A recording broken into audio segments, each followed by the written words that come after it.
인적으로나 모든 정책적으로나 이게 이어져 온 측면이 많고 이런 문제들이 있었음에도 불구하고 이명박 정부에서 했던 부분에 대해서 거의 답습하거나 오히려 저 해온 측면이 있기 때문에 조사를 하고 문제가 드러나는 만큼 현 정부가 상당히 곤혹스러운 측면이 없을 수가 없다. 저는 만약에 상식적인 정부라면 한이 본격적으로 벌어지기 전에 우리 쪽에서 생길 수 있는 흠은 먼저 정리를 하는 게 이 수라고 보거든요.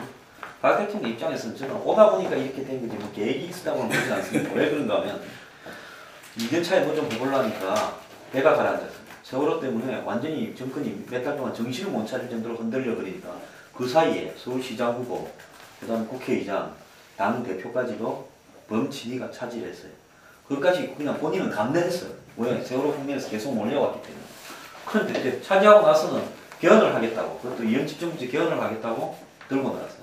본인이 이제는 더 이상 감내할 수 있는 수준을 벗어나서 나를 겨냥하거나, 그것도 야권이 아닌 여권에서 그렇게 해서 이제 본인의 반격이 시작되고 있다고 보는 것이고, 뭐 박 대통령의 장점은 통치보다도 저는 어떤 정치적 승부수를 배울 때 훨씬 더 잘 나온다고 보는데, 이 지금 사자강 국조가 그런 정치적 승부수에 관련되는 부분이다. 뭐 대체적으로 한국에서 그랬지 않습니까? 그렇기 때문에 이게 원통 원치 않던 역사가 발전하는 과정에는 그런 어떤 내부의 권력 투쟁이나 아무튼 이런 것이 결국은 부패 척결로도 연결되고 하는 거니까, 뭐 제가 봤을 때 국민들 입장에서 나쁠 게 없고요. 있는 대로 처리돼야 되겠죠. 예. 그 정도로 하고 이건 뭐 앞으로 추이를 좀 더 봐야 될 것 같습니다. 그리고 이 문제는 아마 시작이 되면 계속적으로 우리가 또 추이를 보면서 같이 추가적인 논의가 필요한 사안이 아닌가 생각합니다. 오늘 뭐 다 사자강 국조를 할 거라는 거는 공감을 다 하는데. 예. 그 다음 세월호 양 논란 이건 이제 넘어가도록 하고요. 여야가 지금 이제 혁신한 문제 또 이제 특히 야당은 이제 내년 2월로 전당대회가 예정되어 있기 때문에 전당대회 준비 때문에 상당히 복잡해지고 있는 양상이고, 아까 말씀하셨듯이 이 여당 내부에서도 상당히 미묘한 기류가 흐르고 있고, 그런 과정 속에서 또 이제 우리가 뭐 역사적으로 보면 이인재, 정몽준, 문국현, 뭐 안철수 이런 그게 있었듯이 이번에 또 반기문 총장 이야기가 나오고 하는데, 한 번도 제대로 논의를 해본 적이 없어갖고 일부러 오늘 한번 짚어보자 이런 측면에서 제가 해놨는데 등등 한번 좀 짚어주시죠. 유 박사 하시죠. 반기문.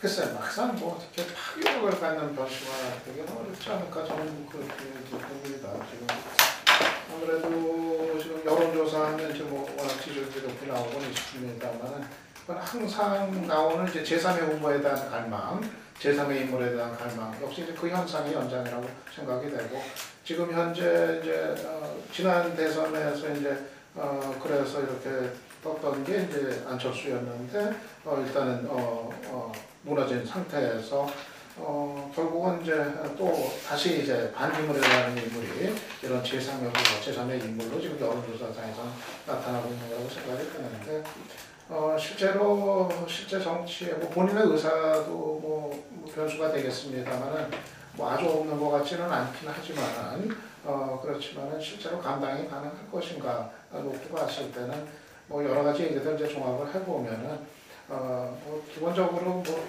워낙 정치적인 어떤 검증의 과정이 전혀 없고 경험도 없었고 또 이제 관료 출신의 관료 생활이 이제 정부에서 어떤 전력이 없었기 때문에 사실은 그렇게 뭐 지속 가능한 그런 이제 후보 대열에 놓기는 좀 그냥 현실적으로 좀 어려울 거 아닌가 저는 그렇게 좀 판단을 하고, 그리고 글쎄 뭐 여당 쪽에 특히 새누리당 같은 경우 과연 그런 자리를 또 주려고 할까? 저는 그 자체도 사실 남한테 그런 자리를 주려고 할까? 이것도 좀 의문이고, 물론 이제 야당 같은 경우, 새누리당 같은 경우는 또 급하면은 또 이제 관심을 뭐 가질 수는 있겠지만은 아무튼 그거는 저는 그렇게 가능성은 높아 보이지 않는 그런 이제 경우를 좀 봅니다.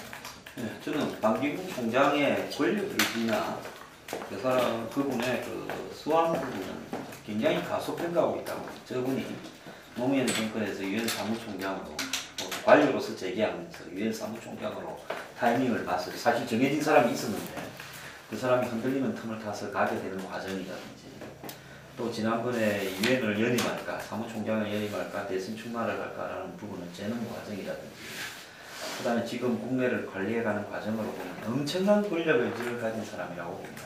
그래서 출마할 의사는 첫째 분명히 있다. 두 번째로 뭐 야권 후보로는 가지 않을 것이다. 왜 안 가느냐? 야권에는 지금 뭐 박원순, 문재인 이 두 사람을 야권 후보로 들어가서 자신을 추대해서 만들지는 않을 것이다. 후보가 없으면 몰랐고. 그렇기 때문에 야권에서는 불쏘시개가 될 것이다. 안철수나 다른 불쏘시개들 많이 봤죠. 손학규나 정몽준이나. 야권은 뭐 선거 때마다 불쏘시개 한 명씩 있었잖아요. 그럼 여권으로 오는데, 여권으로 오면 어떤 전제가 있어야 되나? 첫 번째는 친이 쪽에서는 후보가 차고 넘치니까 않을 거고, 결국엔 친박 후보일 건데 당 내부에, 그러니까 국회의원을 보병이로 보면 보병이 장악을 해서 반기문 총장이 낙하해 주는 것에서 환영을 해야 된다는 전제가 있어야 됩니다. 그러면 전제가 있어야 된다면 김무성 대표의 여권 시스템이 현재대로 유지되어가는 가능성이 있느냐? 가능성이 없다라는 거죠. 그러면 결국은 박근혜 대통령과 대통령이 저는 굉장히 우호적인 관계로서 지금 이심전심을 나누고 있다고 봅니다. 박근혜 대통령이랑 친박과. 그런다면 앞으로 총선 때까지 이 여권 내부에 환경이 변화된다라는 전제하에 반기문 총장의 가능성이 있다. 그리고 기원 세력들이 거의 분쇄된다. 이런 어떤 몇 가지 전제가 가능한데 그건 반 총장이 어떻게 할 수 있는 부분이 아니죠. 그러니까 반 총장이 출마하느냐 출마 안 하느냐는 그렇다고 여권 내부에 친박이 뭐 쿠데타를 이렇게 해서 내부를 정리한다. 그건 거의 불가능하다고 합니다. 그럼 반 총장이 결국은 출마할 수 있는 여권 내부의 전제 조건은 박근혜 대통령이 현재의 여당 구조를 본인의 이 전국 주도력을 높여가면서 드라이브를 걸면서 얼마나 정리할 수 있는가에 달려 있을 것이다. 저는 그렇게 보고 있습니다. 이번에 거론됐던 게 그동안 일반적으로 그 3세력 거론됐던 거하고 같은 배경도 있지만, 또 하나는 여야가 동시에 지금 1차적인 그 세력 재편 시기를 겪고 있는 가운데 등장했다라는 점을 이해했다는 겁니다. 그 점에서는 이후에도 한두 번은 더 재편의 기회가 있으니까 다시 나타날 소리는 있다라는 거고요. 아까 여당에서의 가능성 했을 때 역시 친박, 과거부터 논의가 됐던 친박을 대표하는 주자로서의 가능성을 얘기했는데, 저는 마찬가지로 야당의 경우도 잘 통합이 돼서 간다면 모르겠지만 내부에 분파적인 요소가 있다고 했을 경우에는 이른바 비노 진영에서의 영입의 항상의 시도는 할 것이다. 그래서 역시 여당도 분파적인 요소 때문에 반기문 총장이 영입의 가능성이 있다고 한다면, 참여할 가능성이 있다고 한다면 야당도 그 차원에서 좀 참여할 가능성이 있어 보인다는 점입니다. 여전히 제3 후보에 대한 매력이라는 것이 그동안에 양극화된 세력에 대한 부정적인 뭔가 이런 것들이 등장했는데, 야당에서도 거기에 대한 그동안의 정치, 특히 지금 새정치민주연합이 너무 한 극단으로 간다는 것에 대한 비판적인 인식을 가지고 있는 사람들을 중심으로 해가지고 반기문에 대한 뭔가 계속 부여를 계속할 가능성이 있다라고 봅니다.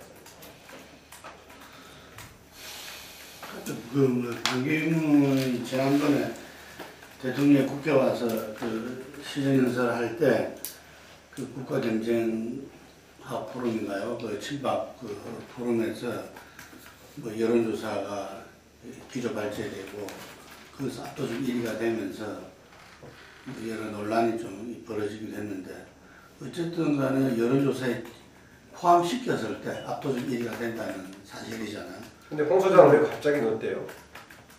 안 넣고 있다가 반기문을 왜 갑자기 넣었대요? 좀 모르겠어요. 그쪽에서 아니 하기는 했대. 하기는 해서 3.5%가 올랐는데 그동안에는 조용히 하긴 있었죠.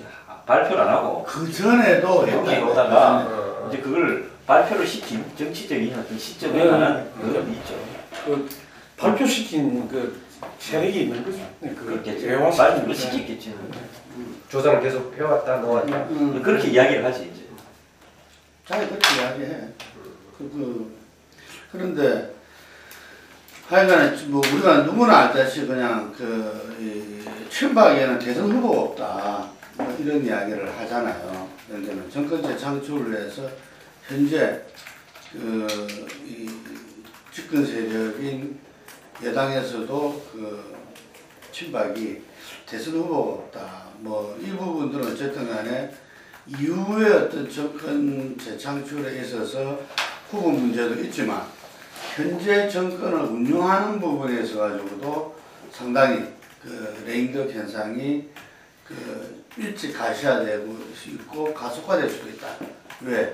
그 후보를 갖다가 현직 대통령이 제어하지 못하는 상태라면은 이런 이제 이 기반에서 문제가 출발했다고 보여지고 거기에서 아마 현재 친박으로서는 제가 볼 때는 그 최경환 장관 정도가 그 뭐 홍문종 총장도 자기도 뭐 급한열 이렇게 이야기하고 있지만 어쨌든 현재는 최경환 장관 정도가 이렇게 띄워지고 있는 카드가 아닌가 이런 생각이 들지만 이 약하죠.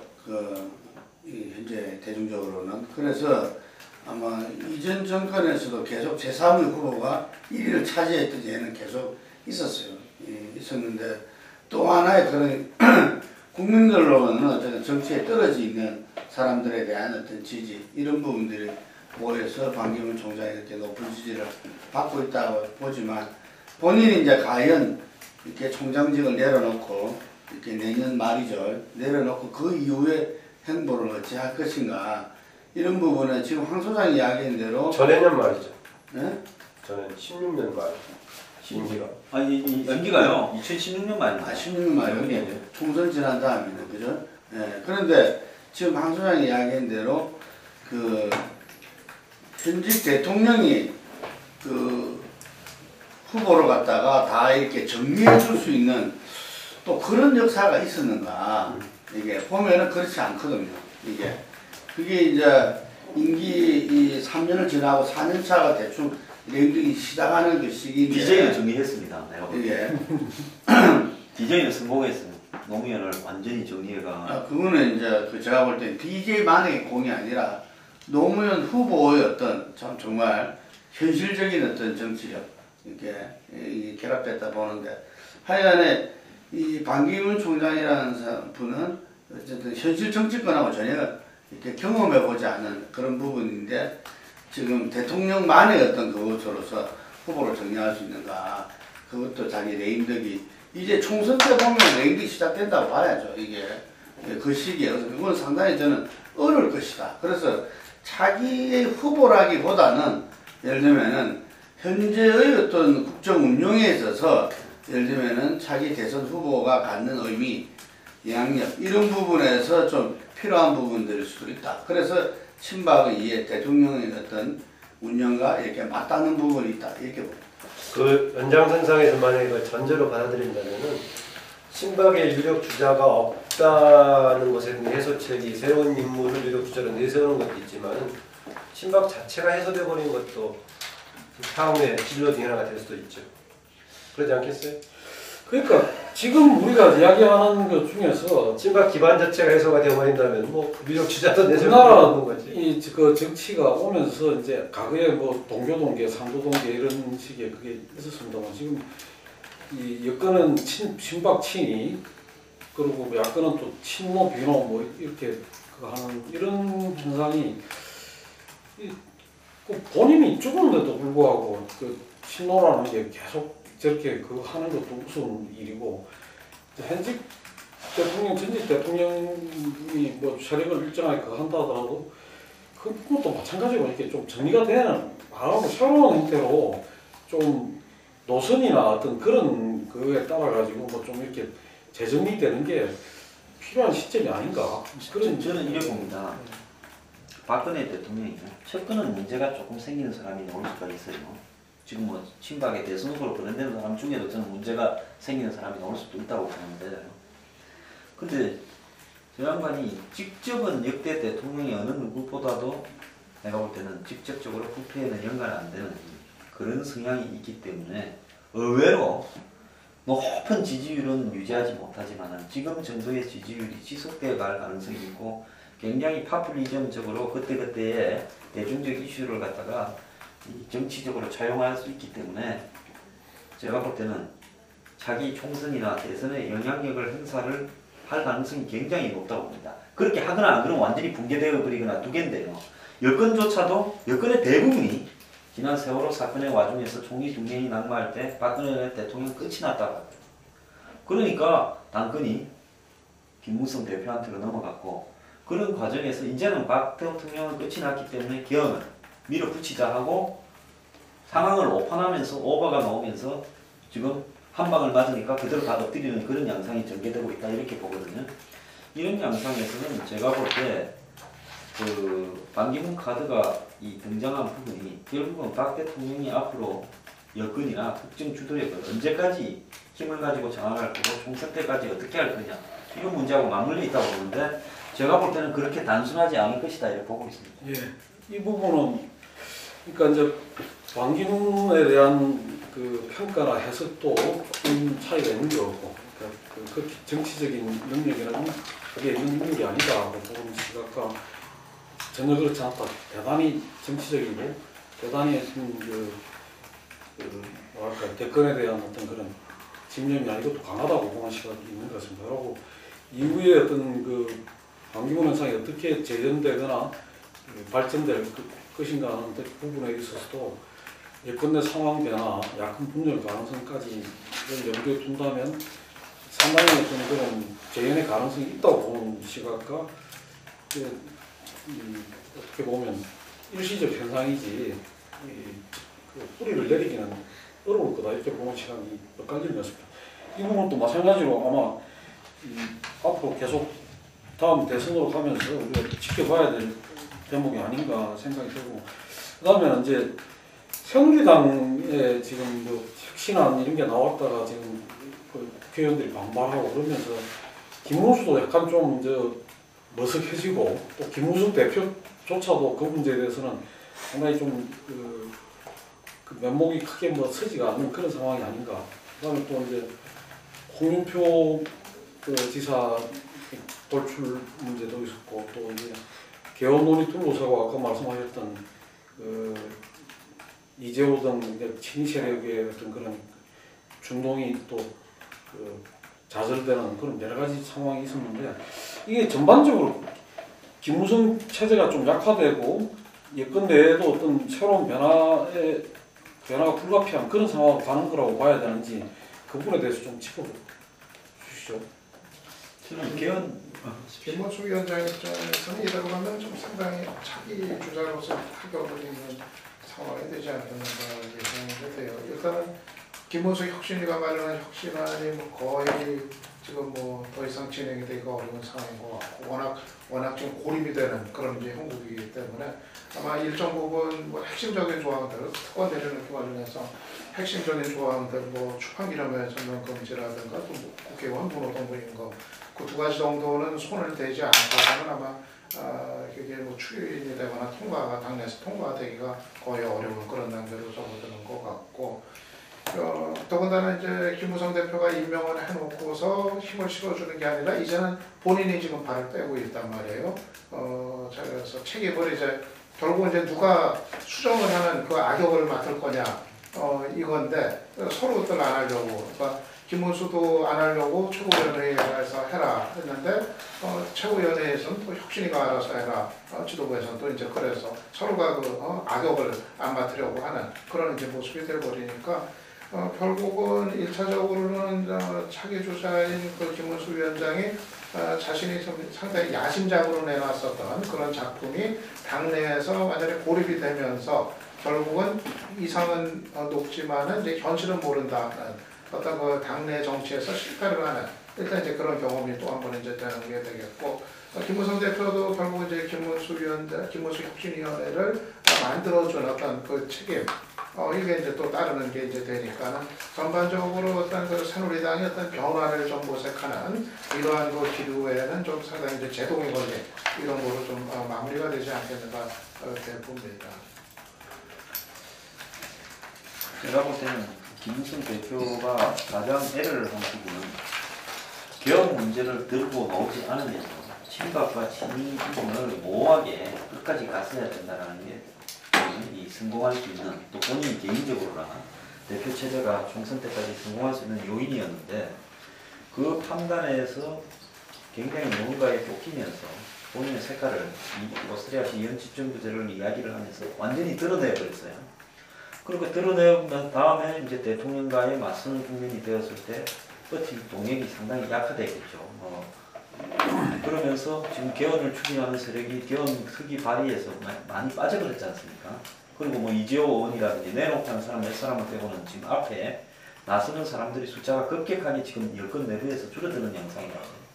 그럼 김문수 대표는 이번에 김문수 대표가 지난 2004년에 공천을 할 때 보면 김문수 말입니까? 네, 김문수 위원장 네. 그 최병렬 대표가 공천 심사위원장으로 시켰을 때 나중에 본인이 공천을 못 받는 사태가 발생했잖아요. 그러니까 김문수 위원장은 누구의 통제가 가능한 사람이 절대 아닌데 이 부분도 김무성 대표가 굉장히 판단 미스를 했다. 그 아주 단순한 두 가지 문제에서 판단 미스를 낸 거예요. 그러면 김문수 위원장은 뭘 노리느냐? 새누리당이 이런 모양의 이따위로 썩은 정당이다라는 걸 지금 드러내고 있다고 봐요. 의도적으로요. 저 사람이 통과될 거라고 생각을 했다고는 안 봅니다. 그래서 새누리당에 의인이 별로 없다. 쓸만한 사람이 별로 없다라는 이런 부분을 낱낱이 드러내면서 나는 이런 계획을 하려다가 좌절되었다. 라고 하는 부분도 본인이 대선으로 가는 부분에 전혀 제가 볼 때 나쁠 게 없다라는 판단을 할 사람이라고 봐요. 그런 양상에서 김무성 대표는 굉장히 고민이 부족한 채 선뜻 그걸 시켜주면서 김문수 위원장을 자기 편으로 해서 내가 다음에 하고 당신 다음에 하라 이런 어떤 교통 정리가 될 수 있을 걸로 착각을 했다고 저는 봐요. 그렇기 때문에 지금 여권 내부에서 그 뒤에 보면 홍준표 씨는 사안에 따라서 친이 친박을 넘나들고 있고 그러면서 오히려 김무성 대표의 당 장악력이 급속하게 떨어져 버리는 현상이 되고 심지어 김태호는 뭐 내가 빠지면 당신도 흔들릴 수 있다라고 폭발까지 한번 하고 들어왔지 않습니까? 그래서 여권 내부에 지금 제가 볼 때 혁신 논의는 물 건너갔다고 보이고요. 여권 내부의 혁신은 사정 바람에 의해서 그냥 지금까지의 이 흐름이 뭐 친박 친이 흐름이라든지 각 개파적 흐름이 정리가 되어버릴 가능성이 좀 크다고 봅니다. 그 다음에 이제 저기 말롱김에 뭐 새정치연합도 같이 할까요? 새정치연합은 지금 문재인 의원은 그냥 전대 룰 개편 없이 현재 상태에서 조용히 대표에 나가서 짧은 시간만 뛰어서 대표가 되는 걸로 굳힌 것 같다고 저는 보고 있어요. 그럼 이런 상황에서 지금 비주류나 반노나 비노는 이제 이 부분을 가지고 시비를 걸 수 있는 구실을 잡아야 되는데 단지 문재인이 대선 주자니까 당권에 나오지는 말아라는 걸 가지고는 구실을 잡기가 상당히 어렵다. 그러면 이제 이념적인 정체성이나 국민의 지지율이 지금 당이 20% 미만으로 떨어진 부분에서 외연을 확장하는 부분이라든지 뭔가를 시간이 더 가기 전에 옳은 구실을 잡아서 문제 제기를 하고 그런 구실들이 결국은 안철수, 김한길, 박원순, 손학규 이런 그다음에 박지원, 박영선 이런 사람들이 뭉쳐서 호남 정체성을 앞에 세우면서 일단은 분당을 했다가 저는 분당을 해도 총선전에 합친다고 봅니다. 100%. 분당은 결국은 누가 더 국민의 지지를 받고 호남의 지지를 받느냐라는 수준의 공천을 겨냥한 분당이지 영원히 안 볼 거라고 분당하는 게 아니라고 봐요. 그러면 분당을 하려면 구실이 있어야 되는데 현재 구실이 뚜렷하게 잘 나오지 않고 있다. 이런 부분 때문에 비주류의 지금 고민이 깊어지는 시간이다. 혁신안에 초점을 맞췄을 경우에는 여야가 둘 다 사실상은 분명하게 혁신의 목표가 없이 그냥 출범한 거였다라는 점입니다. 심지어는 새누리당은 보수 혁신이라는 명을 붙이긴 했지만 심지어 왜 보수를 혁신하는 것인가 당을 혁신하는 것인가 논란이 있을 정도인데요.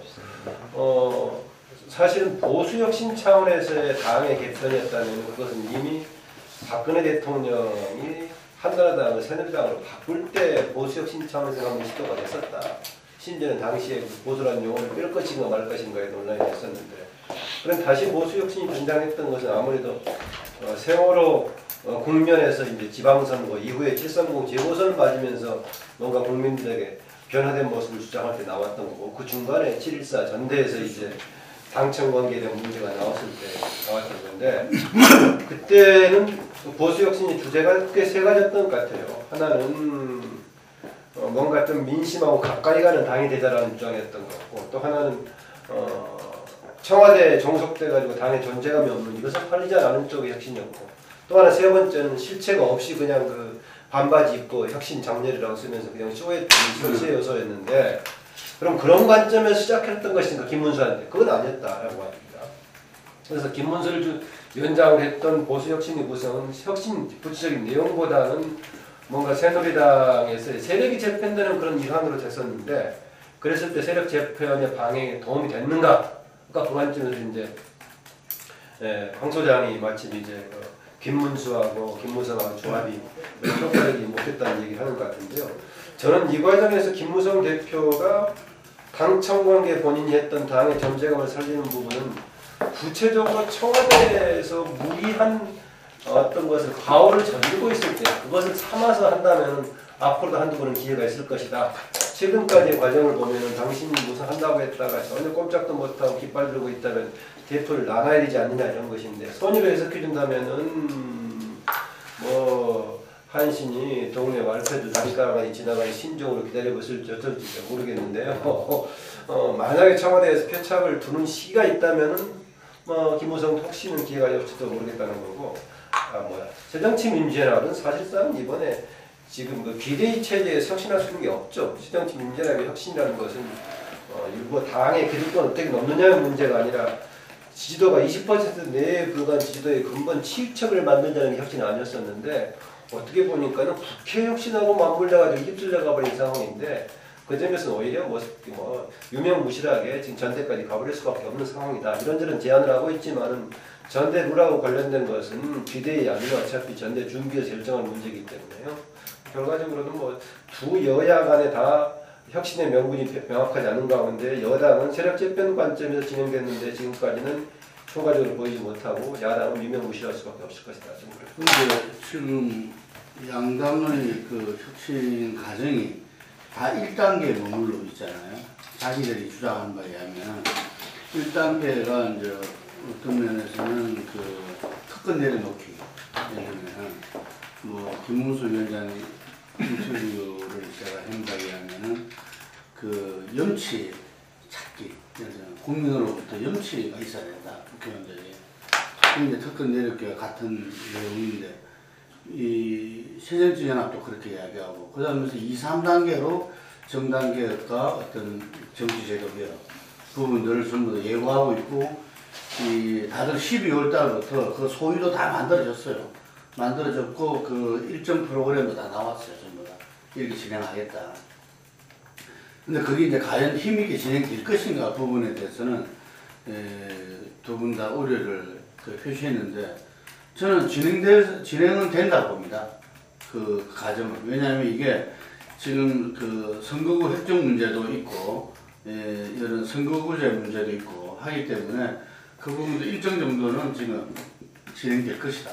아마 보고서도 나오고, 언론 보도도 나오고, 이럴 건데, 지금 그 당의 지금 핵심적인 문제와 그 부분들이 결합돼서 그것이 힘있게 진행될 수 있을 것인가. 그 부분에서는 두 분은 하면서 좀 회의적인데, 지금 얼핏 자료를 보다 보니까 새누리당이 크레이지 파티라는 걸 갖다가 만들었더라고. 근데 그게 사람들한테 별로 안 알려져 있어요. 크레이지 미친 정당이라고 만들어가지고 누구죠? 대선 때 왔던 그 강구 전문가 그 사람이 만들었더라고. 그래서 이게 획기적인 모바일 정당입니다. 이게 그 네트워크 정당을 지향하고. 근데 이게 실제로 지금 어느 정도 그 당에서 이걸 활용하고 있는가, 그게 진행되고 있는가 부분에서는 자기들도 언론에 공개를 못할 정도다. 그런 건데. 미래성으로 광역버스 지난번에 입성 문제를 한번 그거 활용해서 접수했다고 했죠. 하여튼 그런 걸 만들었다 이러는데.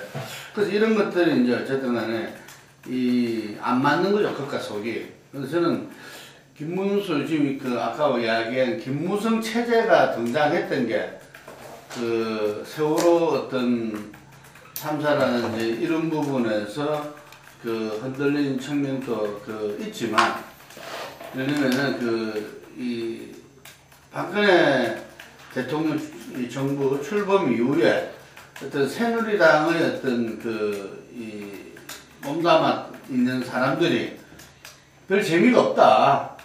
이게 자기들이 이제 정권 재창출을 했더만은 이게 별 재미가 없다. 이게 이런 부분들이 약간의 반발심이 이렇게 내재되어 있는 상태에서 전당대회를 맞이하다 보니까 저는 이 너무 차이가 많이 나게 이렇게 김무성 대표가 당선돼서 친박이 완전히 몰락한 거 아니냐. 당 내에서는 이런 평가를 받을 정도였는데 쭉 우리가 앞서 이야기한 대로 지금 현재 전국이 뭐 그렇게 해서 이렇게 완전히 대통령이 힘을 잃고 이 김무성 체제가 힘을 얻는 이런 식으로 진행되고 있지도 않고 앞으로 진행될 것 같지도 않다라는 사실을 또 사람들이 잘 아는 거예요. 예, 그런 와중에 저는 문무합작이 등장했다 이렇게 보여지는데 제가 물어보니까 김문수 위원장은 뭐 백수를 불러줘서 자기는 항공할 따름이다 이렇게 이야기를 하더라고요. 그래서 자기 이름을 먼저 냈어요. 문을 앞에다가. 저는 김문수 위원장은 지금 이제 끊임없이 아까 이야기한 DJ 때 노무현 대통령의 어떤 그 경험을 보고 끊임없이 지금 대통령한테 러브콜을 보내고 있다. 저는 그래 봅니다. 이게 문무합작으로 같이 있었지만 결국은 그 안에서 지금 김무성 대표가 이 통합내기지만 서로 살았던 삶의 길은 전혀 달랐던 사람들이죠. 그래서 제가 볼 때는 김무성 대표가 김무성 위원장을 조금 쉽게 본 거 아닌가. 많이 쉽게 봤어요. 네, 이런 생각이 드는데 하여튼 간에 끊임없이 이렇게 문제제기와 그거를 당하면서 이 아주 머쓱함을 넘어서 이제는 자기 존재 자체가 조금 흔들릴 수 있을 정도까지 갈 수 있다. 그렇기 때문에 김무성 그 오른팔 왼팔인 사람들이 의총에서 적극적으로 나서서 이 혁신안에 대해서 비판을 가했죠. 이게 그러니까 이거는 웃겨. 자기들끼리 그냥 치고받은 거예요. 예를 들어서 그래서 지금 이 당이 이렇게 이 새롭게 중심을 뿌리 내리는데 그게 실패하고 있다. 그래서 제가 볼 때는 이 친박들이 좀 안도감을 지금 놓을 것 같아. 왜냐하면 자기들이 상당히 이렇게 존재론적으로 그냥 불안하고 다음 총선 때 공천은 정말 물 건너가는 거 아닌가 이래 생각했는데 이 최근에 조금 마음을 이렇게 놓는다는 이 분위기가 있어요. 그래서 이 여권 내에서는 아마 이런 부분들이 흘러가면서 이번에 개헌도 예를 들면은 자기 의원이 너무 강력한 소신으로 어디서나 이야기했기 때문에 당연히 그럴 줄 알고 서명을 해준 보좌관이 작살났다는 거잖아. 이게 그런 사람은 그 다음날 우리가 취재를 해보니까 그 다음날 자기는 서명했는지도 모르고 있다가 이게 막 빨리 서명을 처리한 사람들이 여러 명 있다 그러잖아요. 이게. 그래서 그런 움직임으로 봤을 때 지금 여건이 새로운 중심을 갖는 건 좀 더 시간과 어떤 과정이 소요될 것 같고. 예. 그 김무성 대표 체제가 뭐 안착하거나 좀 힘을 받아갖고 좀 가는 거는 현재로서는 조금 어려워진 거 아닌가 이렇게 보는 시각들이 많은 것 같네요. 그런 것 같네요. 예. 그리고 나는 뭐 두고 보자라는 얘기입니다.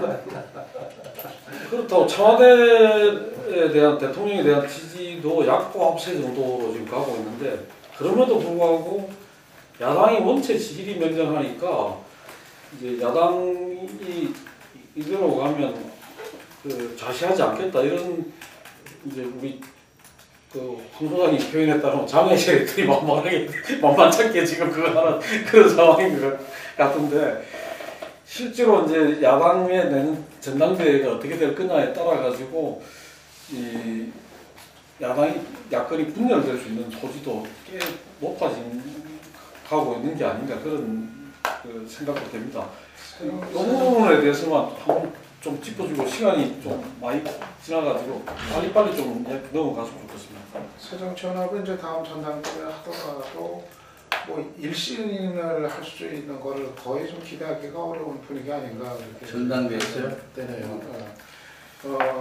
그러니까는 일단 뭐 문재인 의원 출마는 뭐 거의 뭐 굳어져 가는 거로 이제 파악이 되고요.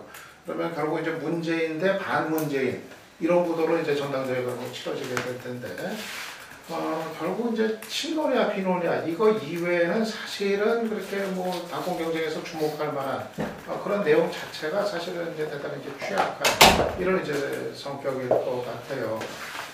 그리고 문재인 대 반문재인의 구도로 치러졌을 때 이게 참 이제 그렇게 뭐 세간에 어떤 주목을 받을 만한 또 게임이 안 되는 게 이 비노 진영의 그런 반문재인 쪽에 어떤 정말 리더가 정말 문재인과 한판 승부를 벌일 어떤 그런 좀 대표성이 있는 리더가 있다면 이제 또 얘기가 되는데 그것도 지금 사실은 과연 누가 돼야 될지 이거 답이 사실은 좀 취약한 그런 이제 상황이고 그래서 지금 흐름대로 간다면은 지금의 룰대로 하더라도 문재인 당권 쪽으로 이제 갈 가능성이 크지 않겠는가. 그리고 거기서 반문재인 뭐 연합으로 이렇게 뭐 그림이 또 그려지긴 하겠지만은 과연 그것이 또 얼마만큼 또 정말 이제 힘을 받을 수 있는 것이 이제 될 것인가 이런 문제도 있고 그런 상태에서 이제 당권을 문재인 의원이 자본들 또 얼마만큼 이제 야당을 일신시키는 그런 리더십이 또 발휘가 될 수 있을 것인가 하는 문제가 또 남고 또 전당대회가 또 분열의 이제 또 씨앗이 될 수 있는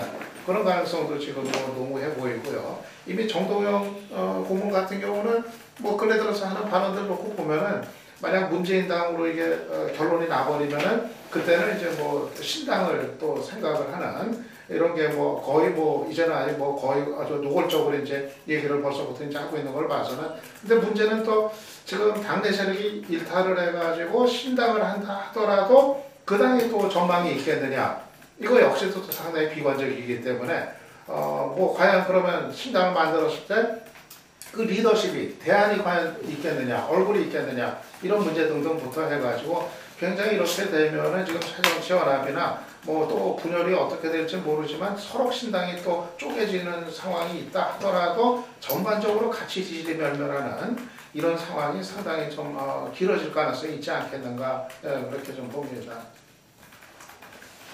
아까 이야기할 때 전당대 전에 분당 가능성이 있다고 이야기했는가? 제가 볼 때 전당대회를 가서 져가지고 분당을 하게 되면 그 명분이 아주 떨어지잖아요. 그러니까 전당대회 룰을 만들고 또 문재인 의원이 당대표 선거 출마를 선언하고 이러는 과정에서 어떤 구실들이 나오면 이제 이 분열이 될 수 있는데 뭐 저는 이 보수적 시각을 가지고 있지만은 야당이 분열됐다고 해서 총선이나 대선 때 어차피 하나로 될 거고 총선 때 하나로 될 거라고 해요. 총선을 분열해서 치를 수는 없을 거 아닙니까?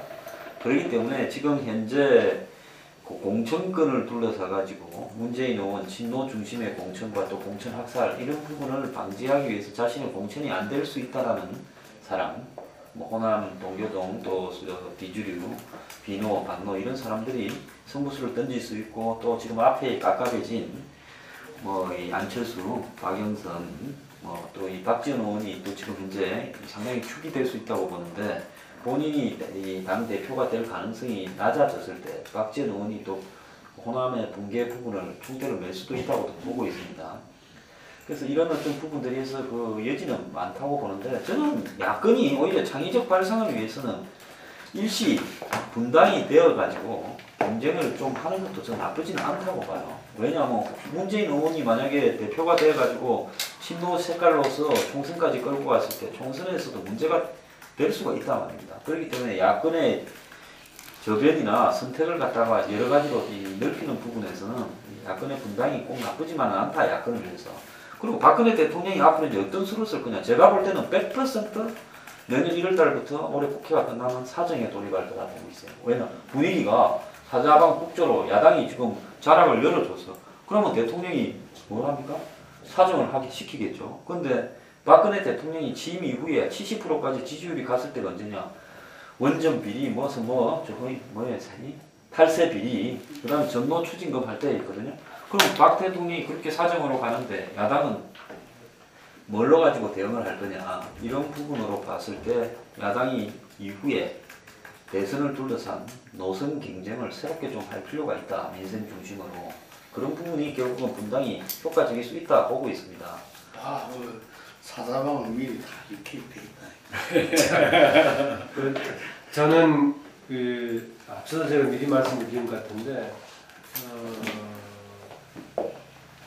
새정치 민주화 문제가 정면으로 해결하지 않고는 계속 신당론이라든가 분열의 요소가 계속 잠재되어 있을 것이다. 근본적인 문제가 해결되지 않고는.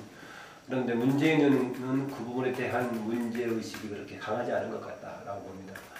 지금 그동안에 문재인 의원의 대표 출마를 주변 사람들이 아주 강하게 원하는 것 쪽만 뒀는데 본인도 저는 굉장히 강하게 생각을 하고 있다. 주변 상황을 보니까 당권에서 배제가 됐을 경우에 밖으로 빠져나왔을 경우 본인의 대권 지료도 사실 불투명한 상황이 되어버리니까 직접 지금부터 뛰어드는 게 필요하다고 판단하는 것 같은데요. 저는 그렇게 봅니다. 만약에 그리고 나서 이게 전대 전이냐 후냐 만약에 분당의 소지가 있다면 저는 이미 전대 과정에서 이 문제가 지금 이상으로 치열하게 붙을 것이라고 봐집니다.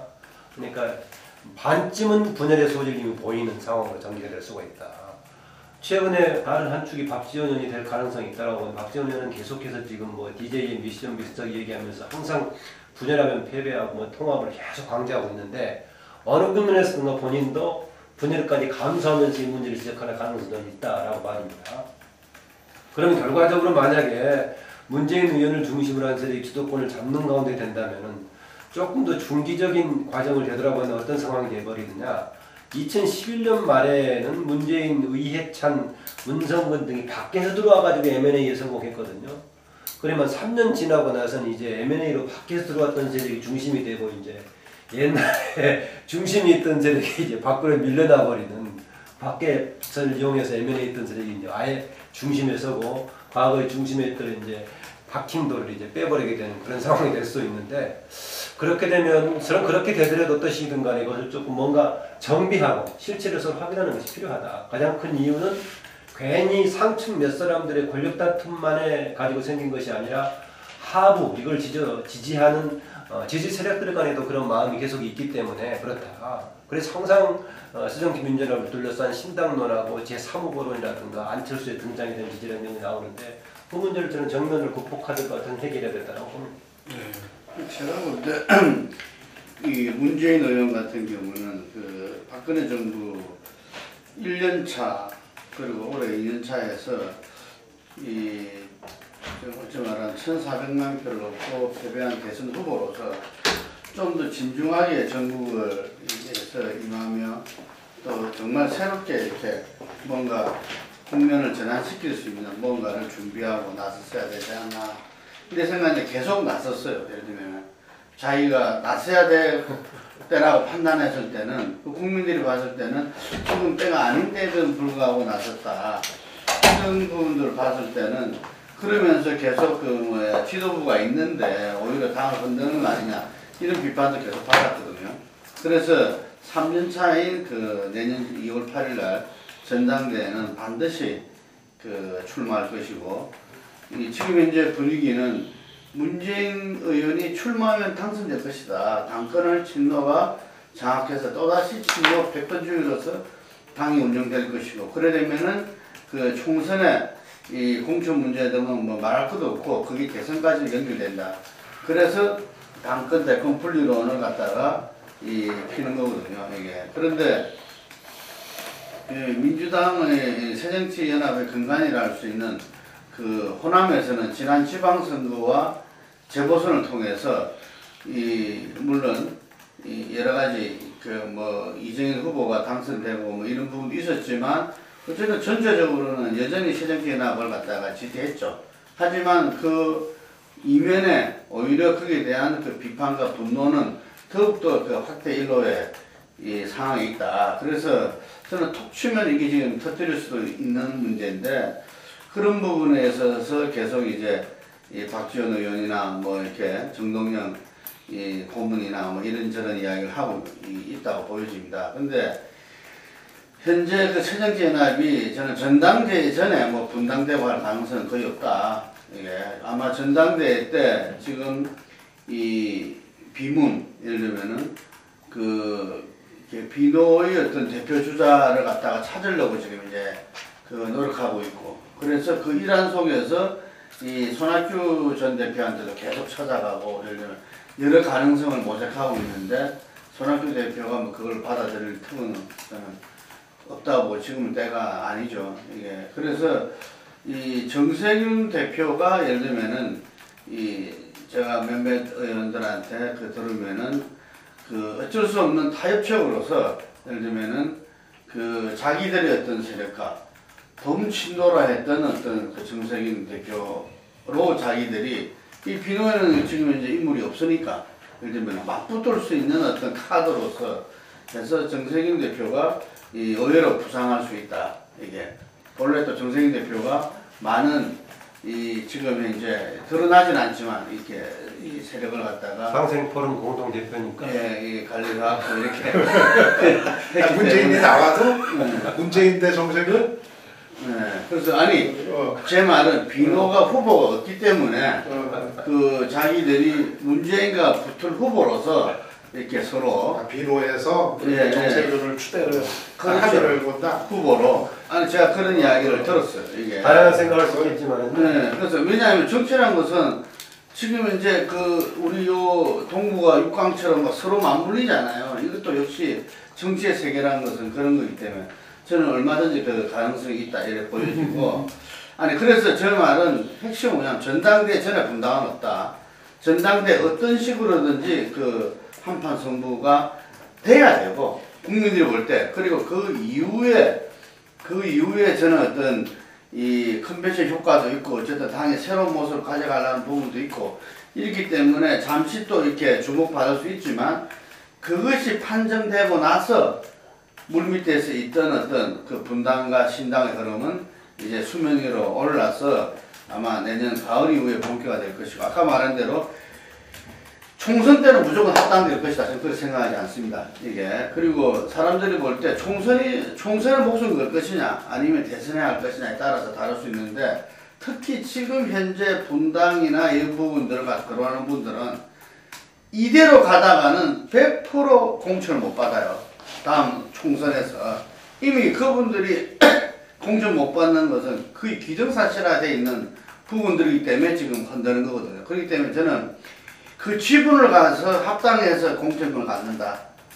그 문제도 이렇게 보통 대선보다 국회의원 하려고 하는 사람들은 쉬운 문제가 아니다. 그래서 거의 합당 현실이 아니라 어떤 선거 연대라든지 이런 부분들은 가능할 수도 있겠다는 생각을 해요. 이게 그래서 그 시점이 저는 내년 가을부터 될 것이고, 총선 때는 어떤 연대를 하든 뭘 하든 간에 야당이 좀 이렇게 나눠진 상태에서 선거를 치르고 대선 논의를 새로 해야 된다. 이래 봅니다. 네, 관련 좀만 생각은 다양하게 할 수 있겠지만, 아까 손학규 상생과 통합을 다 없애라. 없었어요. 손학규 전 대표하고 정세균 잠재적인 후보 관련 좀 말씀드리자면요. 저는 이슬람 저 사람이 손학규를 방문하거나 얘기 꺼내는 것이 비노의 대표로서 다시 한번 해보려고 하는 차원보다는 활동하지 않더라도 해당되는 지분이 있기 때문에 뭔가 협력을 받으려는 정도로 이해하는 게 맞다고 봐집니다. 거기에는 이른바 비노 진영이 분단 정도를 하려면은 어느 한 사람을 중심으로 할 수 있는 상황이 아니라 고만고만한 소규모 지분들이 연합해서 해야 될 것이다. 그 일환의 하나로서 이제 손 대표 심지어 안철수까지 포함한 일도 생각할 여지가 있다는 점을 하고요. 정세균 대표가 비노의 또 대표될 가능성도 없는 것이 아니다라는 것인데, 대신 그 문제를 해결하려면은요, 저는 이게 극복해야 된다고. 정세균 대표가 계속해서 개파가 없는 것인데 무슨 친노도 없는 것인데 언론에서 만들어낸 프레임이다, 이런 주장을 반복하는 걸 가지고는 저는 어렵다라고 봐지고요. 그 다음에 이제 분열과 통합 문제에서는 저는 우리가 지금 빠뜨리고 있는 것인데, 지금 현재 결정에 따른 이 문제가 선거제도 개편으로 이어진다면은 그 당의 위상도 달라질 수 있기 때문에 또 하나의 변수가 될 수 있다라고 봐집니다. 예. 저는 솔직히 말씀드리면 새정치연합 내에서 분당을 주도하거나 나와서 신당을 꾸릴 만한 그런 능력을 가진 사람도 지금 없다. 그러니까 연합체적이 잘 된다는 그러고 이제 아까 뭐 지적하셨듯이 지금 새정치연합 내에 있는 사람들이 과연 대권을 뜻을 두고 2017년 승리를 위해서 움직이는 사람이 얼마나 되는지에 대해서 지극히 회의적이다. 그런 점에서 새정치연합 내에 뭐 분열 가능성 내지는 거기서 어떤 그 대선을 위해서 어떤 그 수를 놓는 어떤 그런 창의적인 그게 나오기를 기대하기는 대단히 어려운 게 아니냐. 그런 점에서는 오히려 새정치연합은 아까 말씀드렸듯이 그 대통령에 대한 지지도 뭐 이렇게 약보합이고 새정치연합과 천주기도 그렇게 잘하는 게 아니지만 이 새정치연합 자체가 죽을 수기 때문에 더 이상 새정치연합에 기대를 걸어서는 안 되겠다고 생각하는 세력들이 상당히 나오고 그 힘이 어떻게 보면 안에 있는 세력을 일부 밖으로 끌어내는 그런 작용을 할 수는 있을 것이다. 그게 시기가 언제일지는 모르겠지만 그런 점에서는 지금 새정치연합 내에 있는 정치인들 중심으로